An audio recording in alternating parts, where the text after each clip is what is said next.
Hello and welcome back to another episode of Tea Time Inspirational TV on the program Inspirational Portal where real life challenges meets practical solutions. And on today's episode, we are going to delve into, a conversation has been at the peak of the hearts of our audience, particularly about a topic that we have discussed on Deep Dive with Priska. If you haven't watched it, please go on our website to take a video and watch and understand the informations that were displayed there.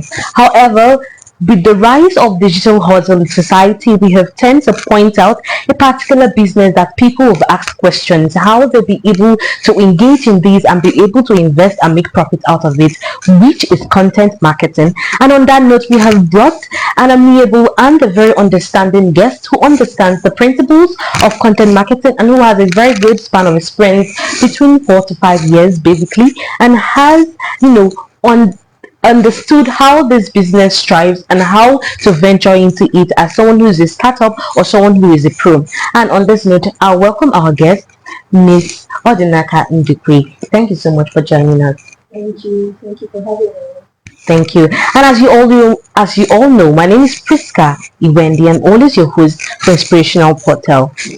So having this conversation about content marketing, it is something that has actually thrived over time. We have evolved from the traditional system of having 9 to 5 jobs to now we have digital jobs online, and content marketing is one of the highlights. We could see that almost everybody wants to be a content creator in Nigeria now, and because of that a lot of people want to go into it, even people who are not sure that they can do it and people who are sure they can, but everybody just wants to go into it because they feel that is where money is. So we want you to tell us first of all your journey into content creation and what fueled your passion for it.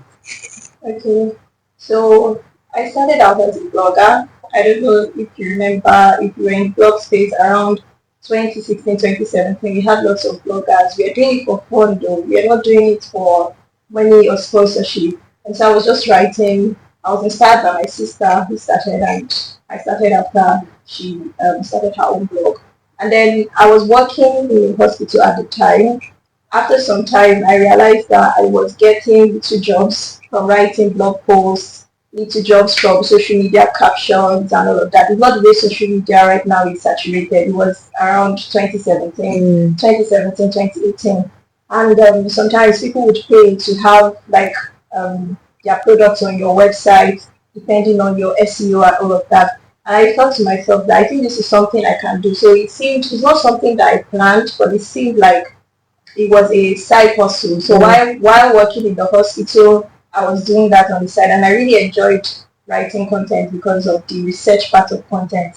I always enjoyed the research part of content. And after that, I realized that okay, I think I want to do this full time, and I was no longer satisfied with working in the hospital again. So I decided to leave that and go into it full time. So I started as a freelancer, looking for clients and all of that. So what really got me into content marketing in the first place is that I like writing, and I like that I like the research part of it. I like the fact that today you can write about aeroplanes, tomorrow you're writing about a beauty product.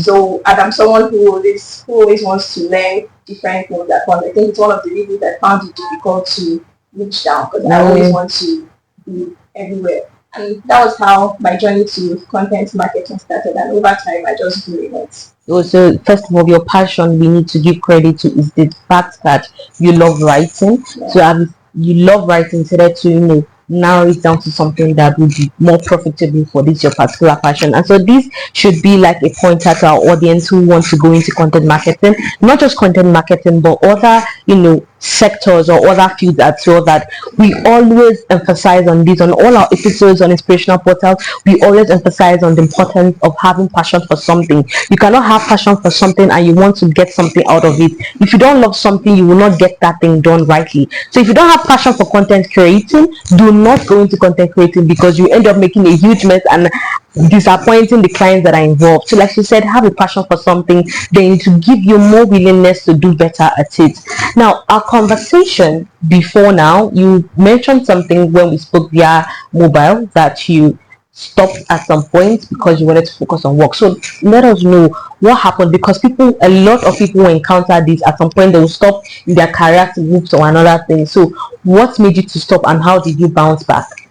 Okay, so doing content marketing, like I said, I was everywhere. I worked with different clients in different industry, and I started getting this thing that I should combine my, because I have a health background, Yeah. healthcare background. I was thinking that I should combine healthcare with content marketing, and so there was this urge to go back to school and do a public health degree. I get a public health degree, Master of Public Health. So I went to do that. That was what I focused on in 2024 last year. That's why there was that pause, because it was the full time thing, and I really just wanted to take a break and find a way to get into health content marketing, because health content marketing is a different industry or sector. It's quite different from others, in the sense that there are HIPAA laws, there are there it's you're dealing with patients. So I don't know, in Nigeria you can't even advertise. It's not like the way you run Facebook ads or you run Instagram ads and all of that. You can't advertise when you're doing health content. You're doing content marketing for healthcare or marketing for healthcare. So I really wanted to go into that space, go into public health and kind of like strategize. And so coming out of that, I knew that I wanted to focus in health communication, health education and advocacy. And this year I was thinking of if there is a way to still combine that content marketing experience with public health. So right now into health communication, I still do some form of content marketing, but for healthcare, it's kind of like a new stage. Feels like learning all over again, because it's not the same thing that worked in previous industry that is working here, because it's a bit sensitive. Yeah, That sense, yeah. yeah. Actually, that's very amazing, dude. Like for you to be able to navigate the whole thing. But one thing that I understood from what you're saying is that you did not totally leave content marketing. What you did is a form of rebranding. You rebranded it, right? So like to suit something that you actually really love. Yeah. So I think that's what a lot of people should also learn from this. You don't necessarily have to forget whatever you are doing, even if you're overwhelmed with a lot of challenges or you have something else that you want to aspire for. You can still be able to rebrand whatever passion that you have to be able to fit into that same thing you're doing. So you're basically killing two birds with one stone. So that's really amazing. Thank you so much. So we want to know how, like, let's go to the practical level. We want to know how you are able to go through your content strategy process, from your generation to your production to your publication. How exactly do you go? How do you check them? How do you research? So please break it down for us. Okay, so when it comes to content strategy, in fact, before you put out any content, you have to have a strategy in place. It just guides you, you know what to do. It's like a document that guides whatever it is that you're doing regarding content. And I think that a content strategy document is like the foundation, because it has those foundational pieces in there. We really want to know in fact, I never do any content for any brand without setting up content strategy, except you're just giving me a job to just come up with specific kind of content for me, giving me topics. Or if you're leaving the topic generation to me, I really want to understand your brand, and that's what the content strategy document will do for you. So with the content strategy document, there's usually the brand goal.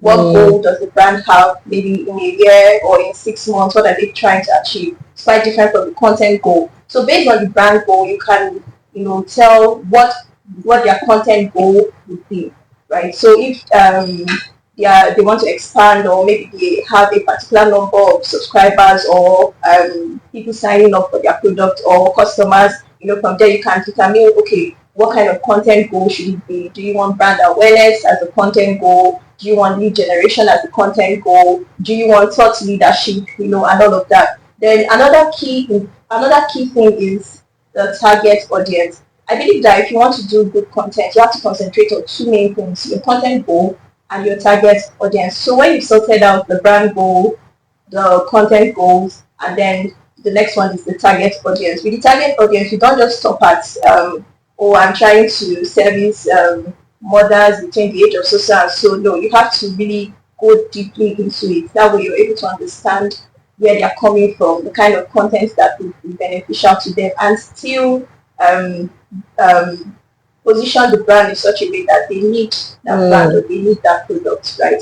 So with target audience, I usually do something like I do customer profile where I have like a customer persona where I pick up like their age, what they are most likely doing, what their pain is, their struggles, what motivates them, and all of that. Then I also go into buyer's journey where you're trying to, okay, for instance, buyer's journey is simply saying where the customer is at a particular time. So from discovering that there is a problem to solving that problem and how you come to help them solve that problem. So in the different stages of the buyer's journey, I want to know where will the brand come in, what kind of content am I going to put out for the brand.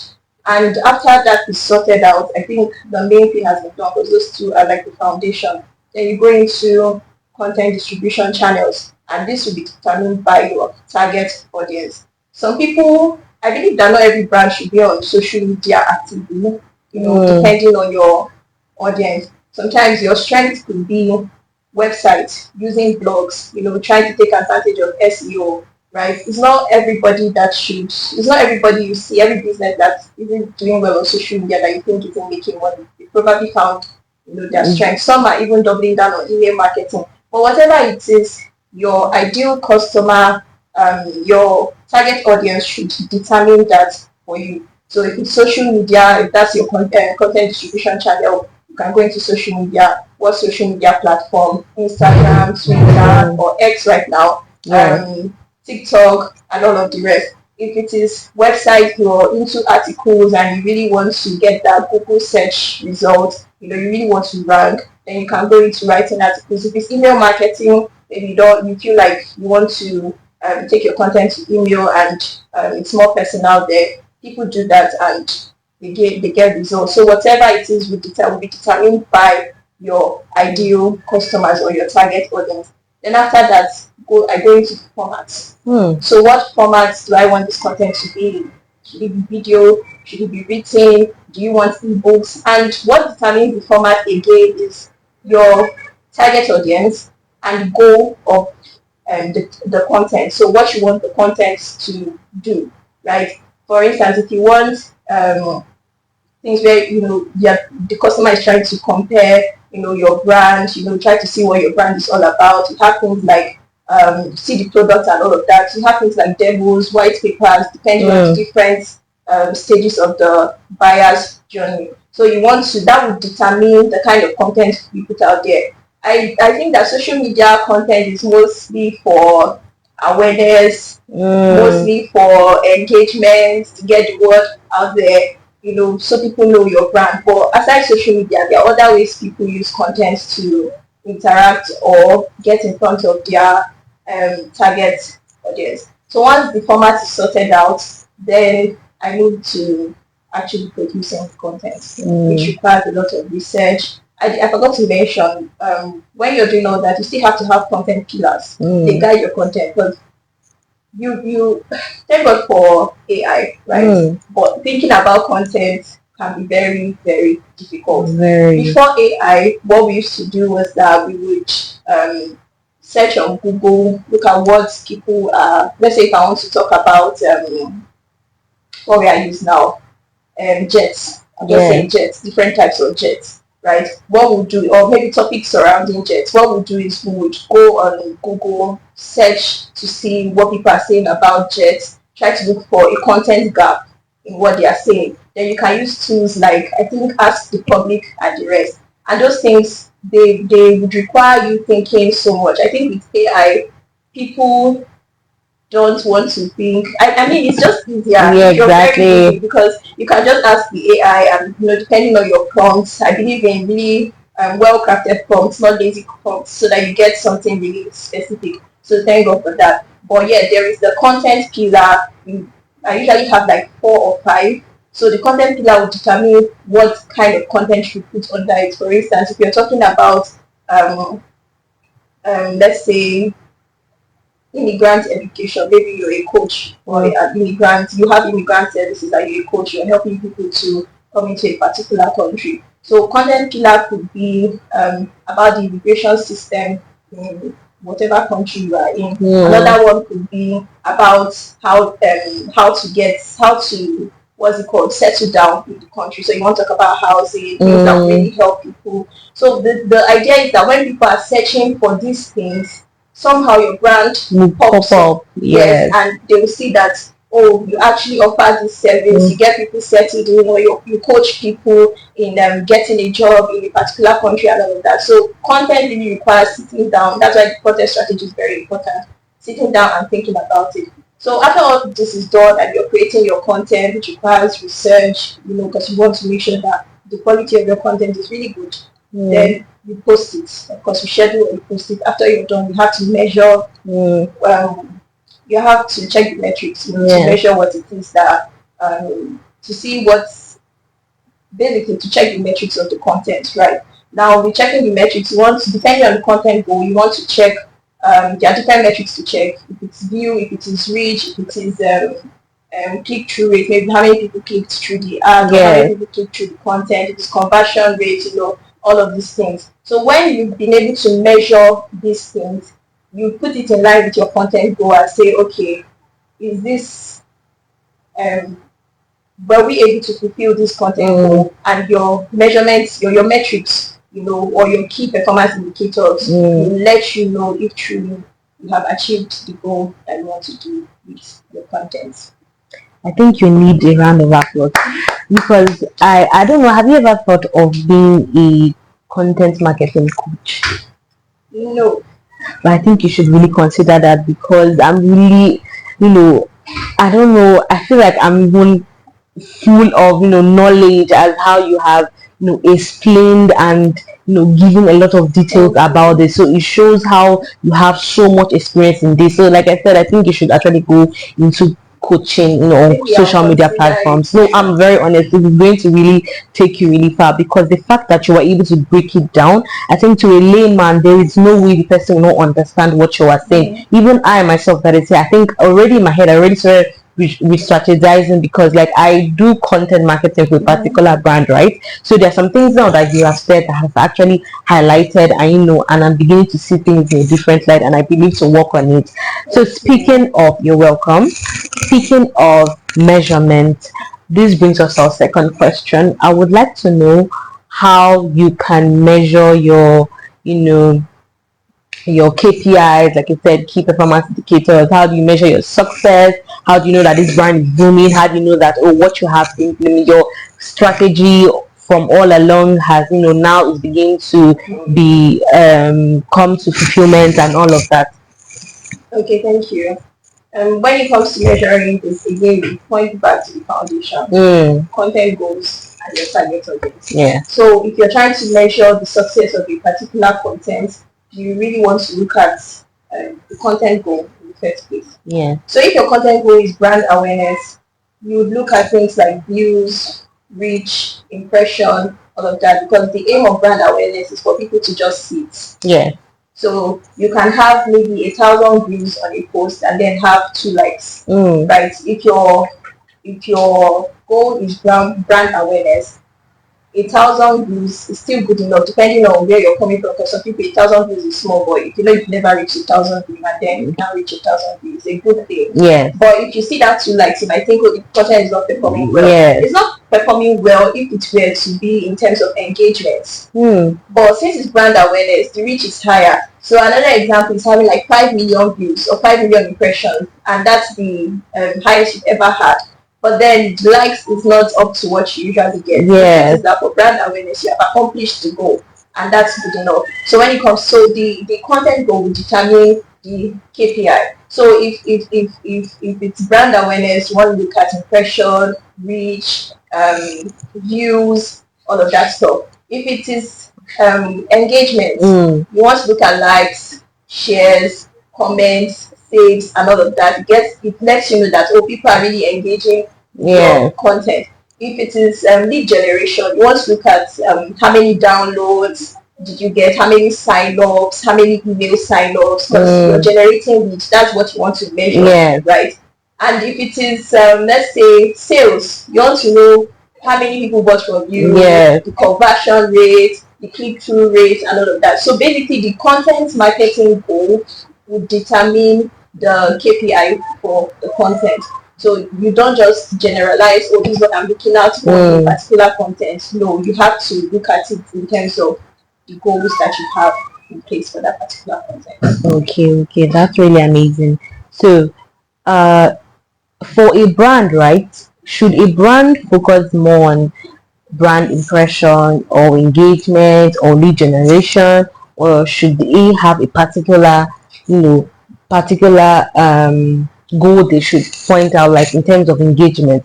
Because sometimes I think, like you said, some brands maybe just want awareness and why some want engagement. But which do you think is more ideal for a brand? Should it be just impressions or engagement? I think the answer will depend on what brand's goal is at the time. Okay. So if it is a new brand and just want your name out there, Yeah. right? The interesting thing is you can have two different contents running concurrently or two content goals running concurrently, but you have to specify which content is for which. So if you're a brand and you just want the word out there, that's why people use influencers. Yeah. Have you ever thought of it that do influencers really convert? No. Do they really make customers? No. They might do, but it's not very. Yeah. The aim of the influencer is for awareness. Yeah. So that when you see Davido with a particular phone, your mind goes to, oh, I know that phone, or I know this brand, right? And that's what some brands want at the moment. So it depends on what you want at the moment. I believe that, or I think that with content goals, it shouldn't be one specific content goal for the year. The content goals can change 5 times. There's a particular brand I'm with right now. We started working just last month, and we have for each quarter we have a content goal, right? And that's about, because we have, since last month, we have about 3 quarters before the year end. So we have 3 different content goals. We know why we are creating content. We know the first quarter I wanted to do awareness. We just wanted to teach education so that people see us as a trusted brand.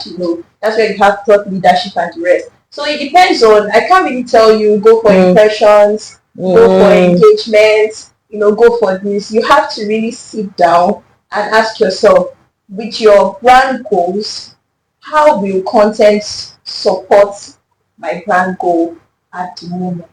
And it can always change, and you can always have more than one content goal. Okay, that's amazing. So basically, the brand should be able to know how to tweak to any goal that suits that particular brand at that particular time. That's really amazing. So along the line, there's always a particular content. Not all content, I believe, goes well 100%. So what's the particular time that you had a piece of content that did not perform well? So how did you learn and improve on it? Okay, so there's a particular example that is coming to mind. It's not a very, should I say, cliche example where I would say, oh, we tweaked the way we introduced the topic, or we tweaked the caption, and then started getting, views or comments or engagement and all of that. This is quite simple, or maybe not, but the reason I want to share it is because it made me see that as content creators or content marketers, people who create content, we have biases. So this is one of those situations. So I was supposed to do a video for a client. Actually, the client was speaking in the video, right? And the video was quite long. I've forgotten how many minutes or so. And I was worried that, because, when you're doing content, you have to put in mind the attention span of yes. Right? There are some target audience that attention is not a problem. I know that older people, attention is not a problem. They can stick to a video or read a very long article. For young people, no. Some people, not really, right? So I was looking at how long the video was, and I was like, if we can just get it a little bit shorter. So I was like, okay, can we speed it up a little bit? Not like times 2 speeding it up. Yeah. That would be very obvious, like you're rapping. But just a little bit that we're able to save some minutes or some seconds to make it easy. I don't know why I was thinking that way, but I was really worried about that. So I told the video editor to do that, and he did it. And because the lady that was speaking in the video, she kind of talks, she doesn't talk fast like that. So I thought that it would still really work. it's like not some people's normal pace of Yeah. talking. And he sped up the video, shared with me. I thought it was okay. I okayed it, and it was posted. The interesting thing is that I did not know that something was wrong with it. We did not know something was wrong with it. We just thought that it's one of those things that the content is. Because sometimes the content, I think that there is an element of luck or chance when it comes to content. So sometimes your content is really doing well. Sometimes some things is not, really doing well. So we thought that it was one of those things. And then we got a DM, then later another DM, and they were complaining about the same thing. Actually, it's people that really cared for the brand because it's a personal brand kind of thing. So they were able to tell the lady that there's something wrong with this video. This video is pitchy. So the video was pitchy. Even though the pace seemed okay, the video was pitchy. And I did not even realize that. I thought it was fine. But when one person said it, another person said it, another person said it. So she messaged me and she was like, see what they're saying, about this video, that she doesn't really like that. And she was like, she thinks that we need to take it down. So we took it down and we went with the original long video that should have gone out. And what I learned from that whole experience is that you would think that a particular content is okay. In fact, you would have posted it and you would think it's okay, but it's not doing the numbers. And you would think that it's one of those days that it's not doing the numbers, but there is a problem with it. And sometimes the problem with it is not something you would catch like that. It would require another year or another eyes catching it for you. And that's why it's important that as a brand, especially I know that with small brands, the budget might not be there, so only one person is handling the whole content, handling the whole posting and all. The truth is, if someone is handling just planning content, writing it, all of that, there are things that the person might skip because they've seen it. It's just like when you've written an article, right? There's an error there, but each time your eye just skims through it because it just makes it up for you. It takes somebody else to see it and say, oh, this was not written well, or why not put this here and here? And that's the beauty of having a second eye. And that's why with bigger brands, they kind of have more structure where there's someone always vetting what is going out. So it's not just because there's a way fatigue can come in where you feel like it's okay. You've read the article like 5 times. Because you're basically the one that did it. So you don't want to read it again and then you feel like it's okay and you push it out there. And then someone tells you that, oh, there's an error here or here. But if there's an editor, someone who vets the content before it goes out, chances are that they will catch it. So all of this to say that as content creators, we can have a bias where we don't really see what is wrong with the content. Because to me, that video was okay. It could have gone out, right? But it took, in fact, it was only one DM that said it's one of those things. But the second one and the third one, it was obvious that there was a problem and we had to remove it. And of course, when we put the new one, it was much better. Oh wow, that's really amazing. I'm really impressed that you were able to learn and improve on that, and that would also inspire people to who are also into this content marketing and that are also experiencing similar challenges as this. Whenever your contents like this go out and you feel like unsure about it, it's always better, even before posting, it's always better to have a second eye, someone else who will be able to proofread it, even if it's a friend, even if you're not so as big as having a manager on an editor. You can have someone else who is also skilled who can be able to proofread it. I want to say something. Or another thing you can do is let the content rest. There's something I try to do. Although when you are working on a schedule and there are deadlines, it can be very difficult. But I try as much as possible. When I've written the draft, I give it a day, then I edit, then give it a day, then I look through it again. That way I'm able to catch it. But if I have to deliver content in 2 days and I'm editing, did the draft, editing everything, sometimes you miss the thin lines of mistakes there. But when you let the content rest, you go into other things, you come back, chances are you catch it. Right? But I know that sometimes the work is not feasible like that, especially when you're working in fast-paced environment. And that's why, like I said, an editor or someone who vets the content would be really helpful at Okay. that point. That really answers all our questions that the audiences may have. But we still have about two more questions before we Okay. get to the high point of this conversation.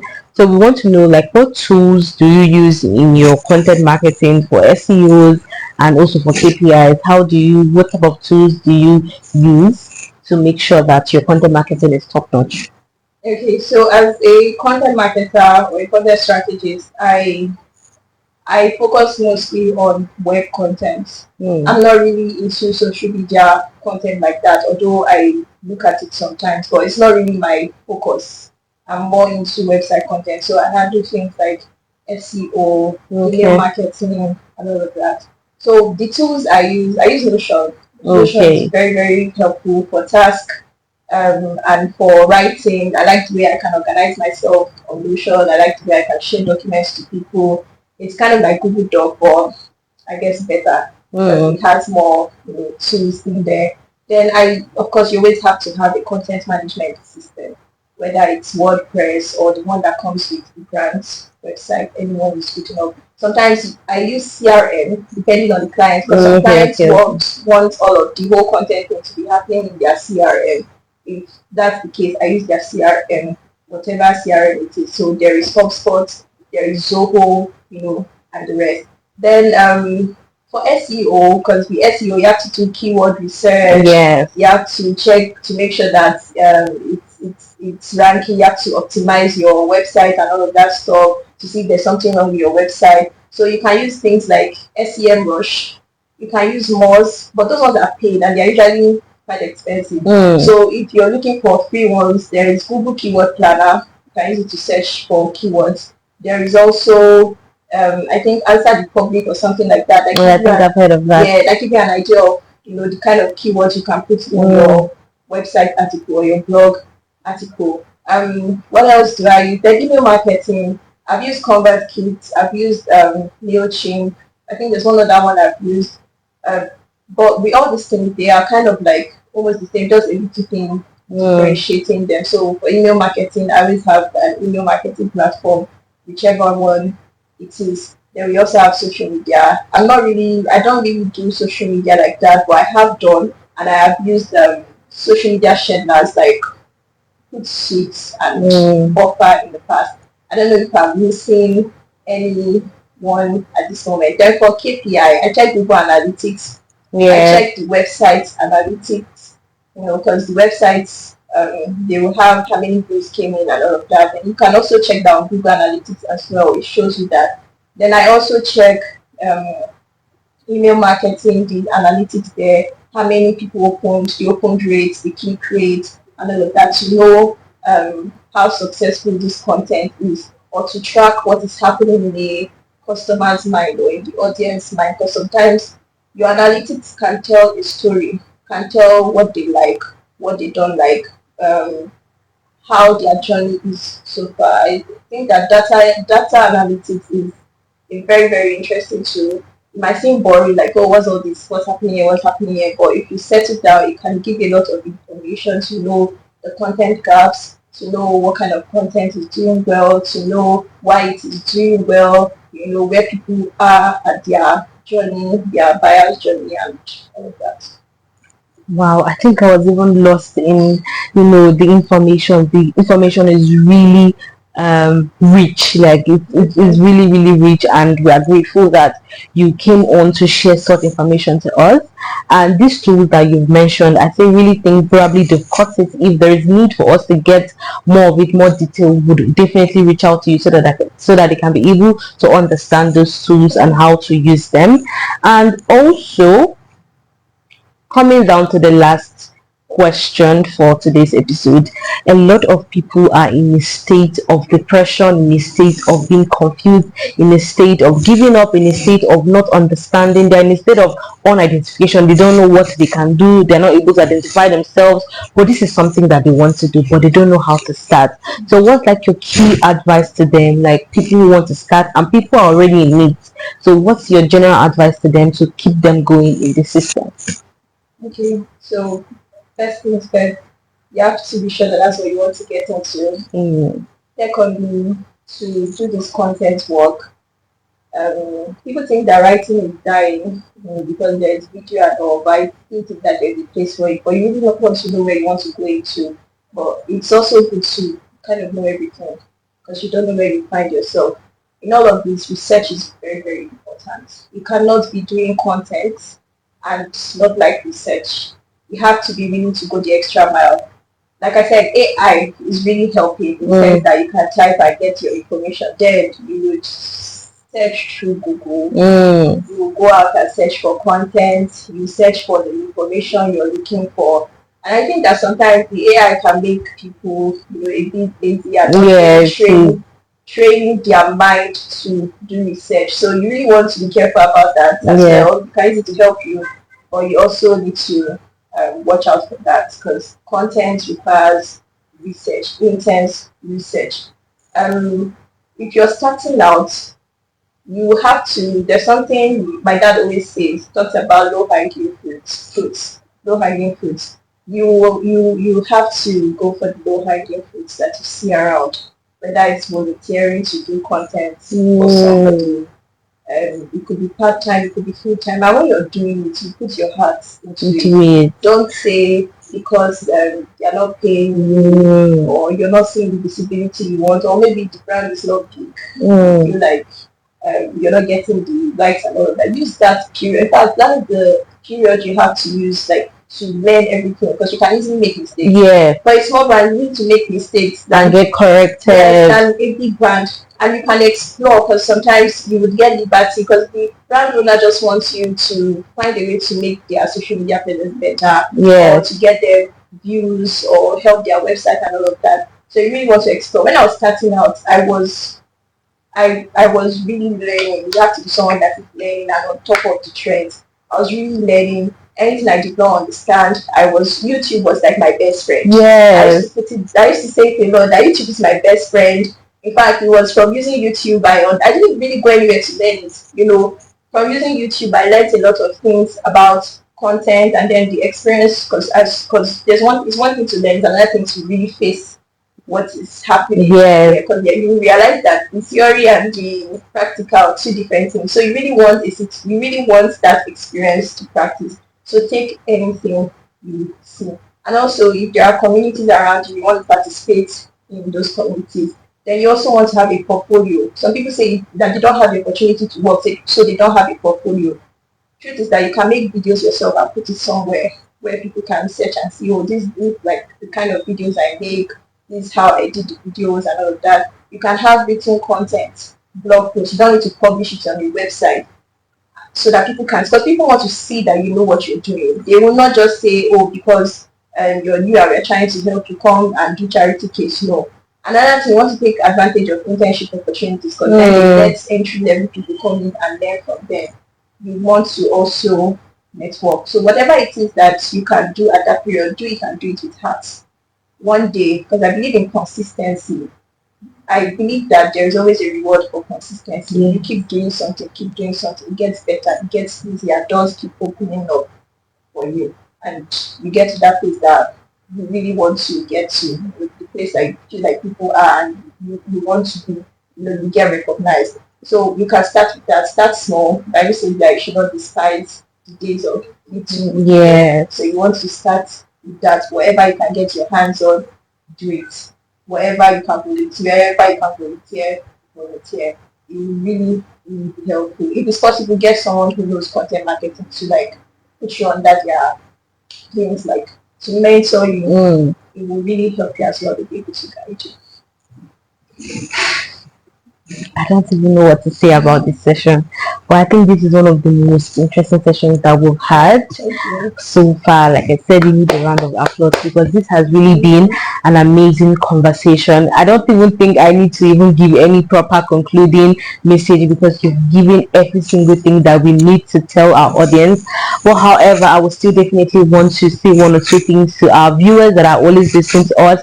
This is still Miss Ndukwe Odinaka, the head and also of in charge of health communication and who has a very good span of experience in content marketing. From listening to her, you understand that she knows every single detail about content marketing, which is why you should not take this information for granted. Now, a recap of the conversations we've started. We've talked about how she was able to go into content marketing, what inspired her, which was from writing blogs and having the passion and flair for writing, which I earlier said that it's always important for you to have passion for something if you want to thrive successfully. And then in the middle of our conversations, we talked about the challenges that you experience, because in life you must definitely experience challenges, which is the problem that people run away from. But I tell people every day, the only way you can run away challenges is the day that you die. So as long as you wake up from sleep every morning, there is hope for something better, and there is also hope that you will overcome those challenges, because even the Bible tells us that we are going to go through trials and tribulations, but at the end of the day, there is something that is going to happen. We are going to overcome. So don't see challenges as a problem, see it as an avenue to rise and keep rising, because when you learn to overcome it, then you are opening up yourself for more doors.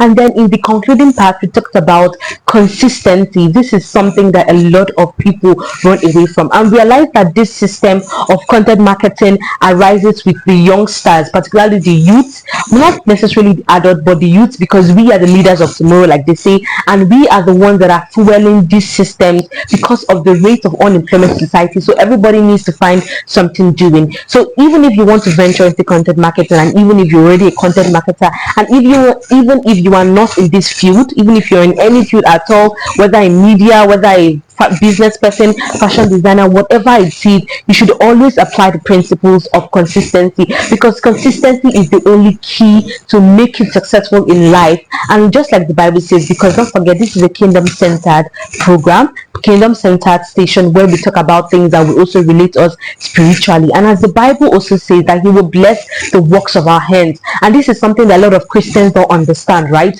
He will bless the works of your hand. He will not bless an empty hand. He said the works. So which means you have to have a work in your hand for Him to bless you, and for Him to bless you, you must be consistent in that particular work you're doing, because He said those who work diligently. So if you're not working diligently, that diligently means consistency. So there must be consistency in whatever you're doing. As a content marketer, keep writing, keep posting, keep reaching out to brands, keep doing whatever you're doing. Whether as a business person, keep selling. Somebody who someday will actually patronize you. If you're a media person, keep doing your work. If you're whatever you are doing, keep showing up, because at the end of the day, you may think nobody's watching, but somewhere, somehow, it's watching. I think last episode we talked about how to monetize your business and how to grow your business, especially in terms of food, where we had the food expert who came to talk to us. We understood the importance of consistency, and we keep re-emphasizing how consistency is important. And then to wrap it all, she made a very important point, which is low-hanging fruit. This is something that people run away from, because nobody wants to do anything for free. But frankly, we understand that because of the state of the economy, of how things are, right? But you need to understand that you have to take a first step, and the first step is to starting small. People that we admire every single day of our lives, we always look up to people like Okonjo-Iweala, we always look up to great people in society, but we forget to look at the process of their journey. They didn't start big. If you want to start big, that means you want to start the illegal way, and which is not the kind of system we want to raise in society as this. And as people who are kingdom centered, we want you to start small, because when you start small and you are consistent in that your small beginning, definitely you would make it to the top. So like she earlier mentioned, when you see opportunities to volunteer, please do not tell yourself, no, they're not paying me, so I'm not going to volunteer. I'm telling you, you're not even doing the brand a favor, you are doing yourself a favor. I personally here, I'm a very good beneficiary of volunteering. So many opportunities that I've actually been been opt into, or doors that I have walked into, has been a result of volunteering, has been a result of internship, has been a beneficiary of going into systems that would help you, to teach you and to guide you. And at the end of the day, you always need a source. What kind of source do we need? Aside from the source that is from God, we still need a human source. That kind of source is what we call a mentor. You need a coach that will always guide you, because at the end of the day, you can never know it all. So it's good to have somewhere at the top that will be able to guide you. However, Miss Ndukwe Odinaka is always here to reach out, to coach you on marketing, content marketing, on how to be exceptional, because she is exceptional in her own field. With that, thank you so much, our dear viewers, for always listening and always staying there. This is still Inspirational Portal on TSAM Inspirational TV, and our topic remains from story to strategy: how to become a great content marketer with our great guest, Ndukwe Odinaka. Thank you so much for giving us a very valuable information that cannot be bought. Information that we've got is really power packed and is rich. And I believe that our viewers who are listening to us all across would be able to get information and be able to utilize it.